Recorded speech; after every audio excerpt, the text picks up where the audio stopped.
আমাদের পুরানো ব্যবসাটা আর একদম চলছে না।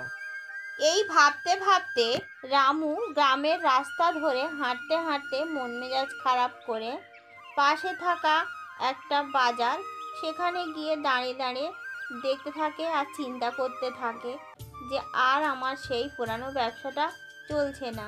হাতে যদি একটা টাকা পয়সা না থাকে কি করব। হাতে আমার একটাও পয়সা নেই। যেটুকুনি জমানো পুঁজি ছিল সব সংসারের পিছনে চলে গেছে। এখন আমি আমার সংসারটা কি দিয়ে চালাই, আমি কিছুই ভেবে উঠতে পারছি না। রামু মন খারাপ করে বাড়িতে ফিরে এসে বারান্দাতে বসে থাকে। তার বউ গৌরী এসে বলে, আমি জানি সব কি হয়েছে। বাজার বন্ধ, তোমার ওই পুরানো ব্যবসাটা চলছে না। মন ভেঙে বসে থাকলে হবে? চলো, রান্না হচ্ছে একটু বাকি, তারপর খাওয়া দাওয়া করে নিয়ে আমরা বসে দুজনে একসাথে ভাববো কি করা যায়।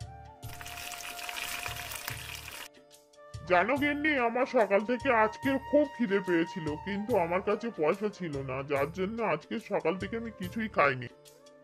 শোনো, তুমি তো বেতের জিনিস তৈরি করতে পারো, তো বেতের জিনিস তুমি তৈরি করলে তো আমার মনে হয় খুব ভালো লাভ হবে। তোমার ওই চুবড়ি, ঝাঁকা, ঝোড়া এইসব করে বিক্রি করো, দেখো আমাদের ঠিক সময় একদিন ফিরবে।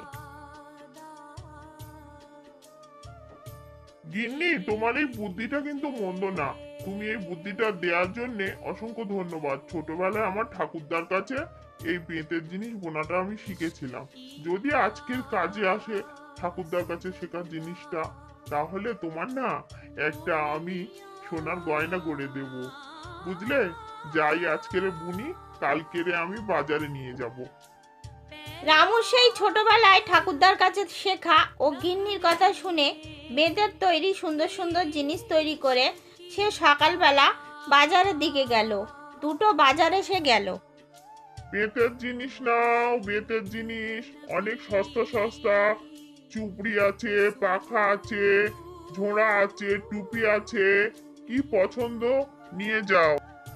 বেতের জিনিস নাও, বেতের জিনিস অনেক ভালো। চুবড়ি আছে, ঝোড়া আছে, ঝাঁকা আছে, টুপি আছে, পাখা আছে, ফুলের দানি আছে। কি নেবে নাও। রামু এত সুন্দর সুন্দর জিনিস তৈরি করেছিল, তার একটাও জিনিস পড়ে রইল না।